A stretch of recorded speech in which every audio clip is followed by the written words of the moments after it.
So how did you attack those two things? Let's start with integration, and then kind of follow a customer as they go through getting them on board, and then making sure that after that first year or whatever the term is, that they're coming back and even asking for more. Yeah. Well, just a big assumption that you have in the way you phrase the question, which is really important, especially for us, is there is something about the subscription model. And now that most of software, especially the startups, are like this, where you are forced to focus on your customer. And you're focused on the customer is not going to renew on an ongoing basis unless they're successful, right? And there's probably every SaaS company that has faced down a customer success, an adoption, a renewal challenge, right? It's just sort of a rite of passage, if you will, which is why we believe the subscription business model is going to take hold, because once you go through that, it does make you a much stronger company. It makes that relationship stronger.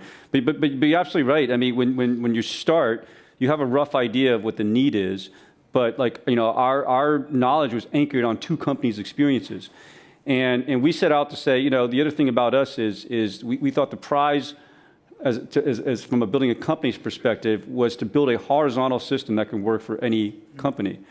And what we didn't want to build a niche solution that only service SaaS companies. So for example, 50% of our customers only right now are technology. It used to be 100, but now it's only 50%. So we work in a lot of other industries, media, manufacturing, car companies, and so on and so forth. And so you don't necessarily know. And so you've got to rapidly learn from your initial customers. And so you have to be able to have a point of view, but then change that point of view really, really quickly. So one of the things we discovered is we had a point of view, again, early on that says, well, software as a service companies really shouldn't have a lot of professional services revenue. Mm-hmm. And it's easy to deploy. It's kind of inherited from Salesforce. It's inherited from Salesforce. Not a big part. They run it at a not a big part. Yeah. And so we said, well, let's just push all this stuff to partners. But then we've realized, again, the complexities of what we do, and some of it wasn't just technology. Some of it was helping companies think through business process, things, architecture, integration, and we really needed to help our customers. And so one of the big things that, in hindsight, that we had to face down was how do we build a professional services team that can actually take our technology and make it successful with customers.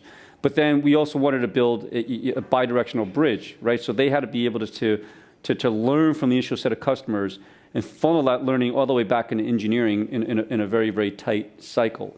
We weren't in an environment where we could say, look, we know how to build a perfect product, launch it out there, and everything's going to work fine, right? We had to build a system that allowed us to learn while we went along.